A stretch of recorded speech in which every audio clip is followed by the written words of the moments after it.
Welcome to red TV. నేను మీ తేజ. అయితే గత 2 రోజుల నుంచి బాలకృష్ణ గారు కూల్ చేస్తారు, హైడ్రా వచ్చి అటాక్ చేస్తుంది, ఆయన ఇల్లుని డిమాలిష్ చేస్తారంటూ కూడా ఒక న్యూస్ అయితే వెలుగులోకి రావడం జరిగింది. ఇది ఎంతవరకు వాస్తవం, ఈ విషయాలన్నీ కూడా ఇప్పుడు మనం తెలుసుకునే ప్రయత్నం చేద్దాం. ప్రస్తుతం అయితే జూబ్లీ హిల్స్ రోడ్ నెంబర్ 45 దగ్గర అయితే మనం ఉన్నాం. సో అక్కడే బాలకృష్ణ గారి ఇల్లు అయితే ఉంది. సో ప్రెసెంట్ నేను ఆ ఇంటి పక్కనే ఉన్నాను, ఎందుకంటే ఆయన ఇంటి ముందు ఉండి మాట్లాడడం కరెక్ట్ కాదు, ఎందుకంటే డిమాలిష్ చేస్తారంటున్నారు కాబట్టి. అయితే ముందుగా ఈ న్యూస్ ఎందుకు ఇంతలా వైరల్ అయిందంటే, బాలకృష్ణ గారి ఇంటికి ఒక మార్కింగ్ ఇచ్చారు, హైడ్రా వాళ్ళే ఇచ్చారు, జిహెచ్ఎంసి వాళ్ళు వచ్చి ఇక్కడ మార్కింగ్ ఇచ్చి వెళ్ళారంటూ కూడా చెప్పుకుంటూ వచ్చారు. అసలు దీనికి కారణం ఏంటి? ఇక్కడ ఏదైనా చెరువులు ఉన్నాయా?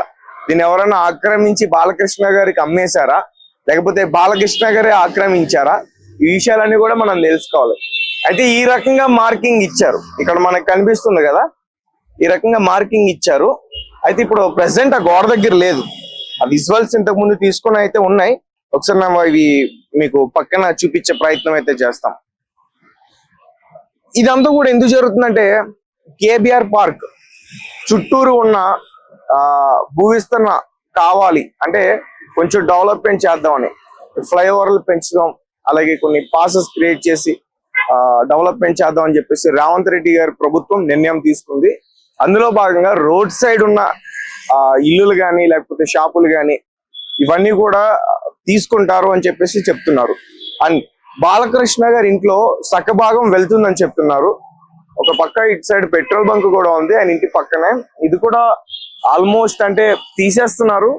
సో నాకేమనిపిస్తుందంటే, అంటే వీళ్ళకి ఆల్రెడీ ఆదేశాలు ఇచ్చుంటారు, నోటీసులు ఇచ్చుంటారు ఖాళీ చేయమని, సో అందుకోసం తీసేస్తున్నారు అని చెప్తున్నారు. అలాగే మరొక పక్క కాంగ్రెస్ కి సంబంధించి జానారెడ్డి ఆయన ఇల్లు కూడా ఉంది, ఆయన ఇంటికి కూడా మార్కింగ్ ఇచ్చారని చెప్తున్నారు. అలాగే ఇందులో అల్లు అర్జున్ గారి పేరు కూడా వినిపిస్తుంది.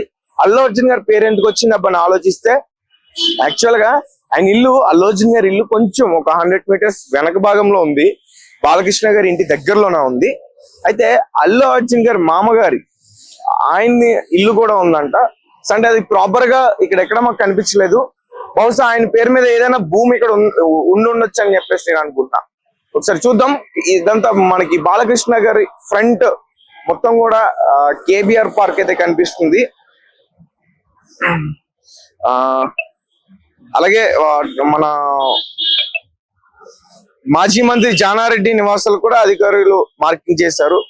కేబిఆర్ పార్క్ చుట్టూ ట్రాఫిక్ సమస్య పరిష్కరించేందుకు కొత్త ఫ్లైఓవర్లు, అండర్ పాస్లు నిర్మించాలని తెలంగాణ ప్రభుత్వం నిర్ణయించగా అందుకు కొంత మేరకు భూసేకరణ చేపట్టాల్సి వచ్చింది.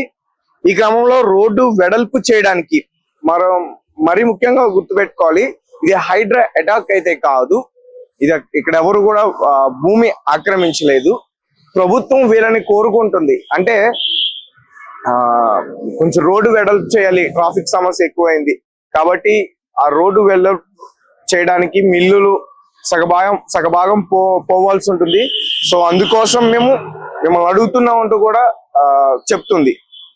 ఇంకా మనందరికీ తెలిసిందే, హైదరాబాద్ నగరంలో గత కొన్ని రోజులుగా బుల్డోజర్లు పరిగెత్తిస్తున్నాయి. ఆక్రమణ నిర్మాణాలపై ఉక్కుపాదం మోపుతున్న హైడ్రా అధికారులు బుల్డోజర్లతో వాటిని నేలమట్టం చేస్తున్నారు. దీంతో బుల్డోజర్ పేరు విన్నా, దాని అలికిడి విన్నా నగర ప్రజలు వణికిపోతున్నారు. ఈ క్రమంలో తాజాగా హీరో నందమూరి బాలకృష్ణ, అలాగే కాంగ్రెస్ సీనియర్ నేత జానారెడ్డి ఇళ్లకు త్వరలోనే బుల్డోజర్లు వస్తాయంటూ కూడా సోషల్ మీడియాలో గత 3-4 రోజుల నుంచి చక్కర్లు అయితే పడుతుంది. అయితే ఇది అక్రమ నిర్మాణాలకు సంబంధించింది అయితే కాదు, నగరంలో రోడ్డు విస్తరణ చేపట్టగా అందులో బాలకృష్ణ, జానారెడ్డి, అల్లు అర్జున్ గారి మామ చంద్రశేఖర్ రెడ్డి సహా పలువురు ప్రముఖులు తమ నివాస స్థలాలను కోల్పోనున్నారు. ఈ మేరకు జిహెచ్ఎంసి అధికారులు ఆయా ఇండ్లకు మార్కింగ్ చేశారు. అయితే నేను ముందుగా చెప్తున్నట్టే, హైదరాబాద్ కేబిఆర్ పార్క్ చుట్టూ ట్రాఫిక్ సమస్య పరిష్కరించేందుకు ఫ్లైఓవర్లు నిర్మాణం, రోడ్డు విస్తరణ పనులు చేపట్టేందుకు రేవంత్ రెడ్డి ప్రభుత్వం సిద్ధమైంది. ఈ మేరకు ప్రణాళికలు రెడీ చేసుకుంది. Basavatarakam cancer hospital, Maharaja Agrasen film Nagar, Jubilee Hills road number 45 check post, KBR park ప్రధాన గేట్లు కూడల్లో 1200 కోట్లతో 7 ఐరన్ బ్రిడ్జిలు, 6 అండర్ పాస్లు నిర్మించుండగా ఆ పనుల్లో వేగం పెంచారు. అదే బాలకృష్ణ ఇల్లు రోడ్ నెంబర్ 45 92 కుడాలి వద్ద ఉండడంతో రెండు వైపుల భూసేకరణ చేపట్టాల్సి వచ్చింది అని అధికారులు చెప్తున్నారు. అంటే దీంతో ఆయన దాదాపు సగం భూమి నష్టపోతారని అంచనా వేశారు. ఇక ఒమేగా హాస్పిటల్ సమీపంలో జానారెడ్డికి 2 ఫ్లాట్లు ఉన్నాయి. వాటిని 43 అడుగుల రోడ్డు కోసం సేకరించాల్సి వస్తుంది. ఈ విస్తరణలో ఆయన దాదాపు 700 గజాలు ఆయన నష్టపోవచ్చని తెలుస్తుంది. ఈ మేరకు ఆయా ఇండ్లకు మార్కింగ్ చేశారు. అయితే రోడ్డు విస్తరణ ఫ్లైఓవర్లు నిర్మించేందుకు భూసేకరణ చేయాల్సి ఉంటుంది. అందుకే రోడ్డు విస్తరణ అవసరమైన చోట భూసేకరణకు మార్కింగ్ చేస్తున్నారు. ఎంత మేర భూమి అవసరం అవుతుందో అంత మేరకు నోటీసులు జారీ చేస్తున్నారు. నిర్మాణదారులు అనుమతితోనే చట్ట ప్రకారం పరిహారం ఇచ్చి భూమిని సేకరించున్నారు. ఇల్లు మొత్తం తీసేయడం ఉండదని, రోడ్డుకు అవసరమైనంత తీసుకుంటారని అధికారులు చెబుతున్నారు. కాగా ఇళ్లకు మార్కింగ్ చేయడం మాజీ మంత్రి జానారెడ్డి బాలకృష్ణ అసంతృప్తితో ఉన్నారని సోషల్ మీడియాలో జోరుగా ప్రచారం జరుగుతుంది. అయినా రేవంత్ రెడ్డి వెనక్కి తగ్గరనే త్వరలోనే బుల్డోజర్లు దూసుకెళ్తాయని నెటిజన్లు కామెంట్ చేస్తున్నారు. నిజానికి సినిమాలో బాలకృష్ణ గారు బుల్డోజర్లు కార్లు లేపేస్తారు.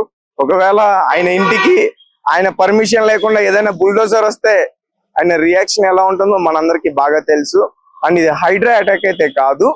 అండ్ ప్రభుత్వం తీసుకున్న నిర్ణయం ఏంటంటే ట్రాఫిక్ సమస్య ఎక్కువ ఉంది, ఇక్కడ కొన్ని మనం ఫ్లైఓవర్లు వేస్తే ఐరన్ బ్రిడ్జిలు కడితే ఆ సమస్యను క్లియర్ చేయొచ్చు. అండ్ అలాగే ఈ రోడ్ కొంచెం వెడల్పు పెంచితే కూడా ఇంకా క్లియర్ అవుతుంది. అందుకోసమే ఏదైతే ఈ రోడ్డు పక్కన ఉన్నాయో బాలకృష్ణ ఇల్లు కావచ్చు, అలాగే చాలా ఉన్నాయి, కొన్ని పెద్ద షాపింగ్ మాల్స్ ఉన్నాయి, అలాగే కొన్ని హోటల్స్ కూడా ఉన్నాయి. వాటన్నిటికీ కూడా మార్కింగ్ చేశారు. అంటే మార్కింగ్ చేయడం ఎందుకంటే కూల్ చేయడానికి కాదు, నార్మల్ గా ఒక ప్లానింగ్ తో ఇంజనీర్స్ మార్కింగ్ చేసుకున్నారు. మనకి ఎంతెంత వరకు కావాలి, ఏమేం పోతాయి అనేది ఒక అంచనా వేసుకున్నప్పుడు ఆ మార్కింగ్ వేశారు. సో దీని పట్ల బాలకృష్ణ గారు ఆల్రెడీ అసంతృప్తి వ్యక్తం చేశారు. ఆ మార్కింగ్ అయితే ఇప్పుడు లేదు. బహుశా భయపడి ఉంటారు, మార్కింగ్ చూస్తే అండ్ రియాక్షన్ వేరేగా ఉంటదని. అండ్ ఈ ఇల్లు మొత్తం పోదండి, ఇల్లులో సగ భాగం పోతుందని చెప్తున్నారు. అండ్ అంటే గేట్ దగ్గర నుంచి చూసుకుంటే లోపలికి కూడా కొంచెం ఖాళీగా కూడా ఉంది ఆ వరండా అంతా కూడా. సో కాబట్టి అంటే ఇల్లుని టచ్ చేయకుండా ఆయన ఇంటి ముందు ఆ వీధి గుమ్మం అంతా, వీధిలో ఆ వీధి సదనంగా చెప్తా ఉంటాం కదా, ఆ వీధి దగ్గర వరకు కూడా పోయే అవకాశం ఉందని అయితే మాత్రం క్లియర్ గా మనకు అర్థమవుతుంది. సో మరి దీనికి ఆయన ఒప్పుకుంటారా ఒప్పుకోరా అనేది కూడా చూడాలి. అండ్ ఇదేదో ఒప్పుకోకపోయినా మా పని మేము చేసుకుంటాం వెళ్ళిపోతాం అంటే కుదరదు, ఈ చట్ట ప్రకారమే వెళ్ళాలి. సో కాబట్టి అంటే వాళ్ళు ఏదైనా ఇచ్చిన దానికి పరిహారం కూడా ఉంటుంది, నష్టపరిహారం కూడా ఉంటుంది. డబ్బులు ఇస్తారు, ఆ భూమి ఎంత వాల్యూ ఉందో దానికి డబ్బులు ఇస్తారు, అలా ఇచ్చే తీసుకుంటారు. సో కాబట్టి చూద్దాం బాలకృష్ణ గారు ఇల్లు ఎంతవరకు పోతుంది, మరి ఆయన ఒప్పుకుంటారా ఒప్పుకోరా. ఆయన ఇక్కడ జూబ్లీ హిల్స్ లో ఆయన సొంతంగా సినిమాలు చేస్తూ వచ్చిన డబ్బులతో కట్టుకున్నారు ప్రేమగా అంటూ కూడా చెప్తున్నారు. అండ్ ఆయన ఇల్లు వచ్చేసి అటువైపు వెళ్తే దుర్గం చెరువు, అంటే ఒక కార్నర్ లో ఉంది ఆయన ఇల్లు. అటువైపు వెళ్తే దుర్గం చెరువు, ఇటువైపు Jubilee Hills check post Yusuf కూడా.